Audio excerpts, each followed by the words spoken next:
John Coster of Citizens Eye. We're here in the What space for Highcross CSR Week. So here's our flipboard progressing nicely, and we'll be making our content. And we've had one of the teams have returned from Homestart Leicester, and I've got Charmaine and Tim. How are you? Thank you. So tell us a little bit about where have you been today, Charmaine?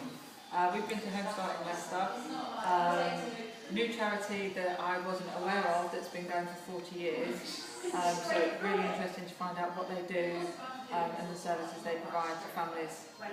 Okay, and Tim, who did you meet while you were there? Met Elaine and Corin. 10 minutes, 15 minutes with Elaine, gave us a good history of Homestart Leicester. And then we did a project with Corin centering around getting people to volunteer and raising the profile of Homestart Leicester.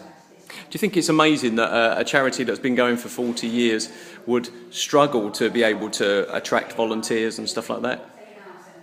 Yeah, it is quite surprising because you'd think after that amount of time that it would be a well-established project. But on discussions today, it does show that there's other people that do use the Homestart wording that can cause some confusion. Okay. Now, I mean, Tim, if you look at something like, if you were going to volunteer for a charity, do you think things like British Heart Foundation or Scope or Age Concern would pop into your mind because they have high street shops? Do you think that's one of the positives for a charity to have a high street shop?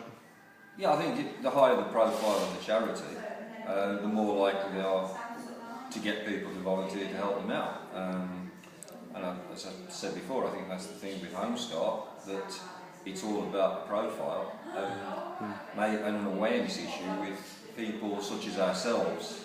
As Charmaine said, we've never heard of it, although it's a 40-year-old charity. And that just seems really strange to me, that something can be going that long and we've not even heard of that word or that terminology in the context that's on offer. So on an average day, Charmaine, with all the workload that you do here at the Highcross, how different was today on a scale of 1 to 10 from what you normally do?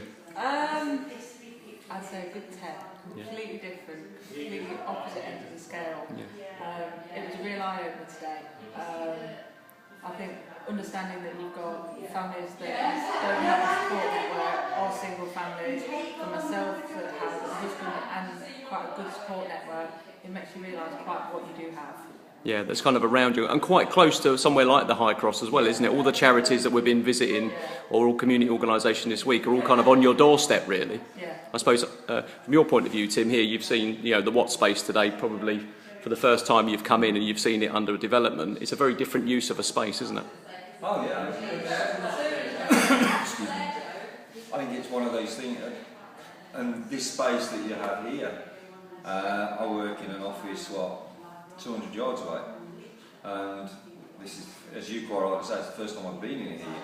So it's the whole thing, even with the What space, going back to Homestart and all the rest of it, it's about awareness and making people realise that these things are here.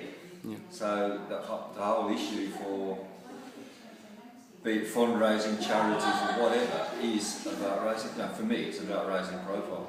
It's almost like the key, isn't it? If you don't spend time marketing yourself and building a profile, I suppose that's where social media and lots of free stuff's great, but having a shop window here as well, right on Shires Lane also helps, doesn't it? Yeah.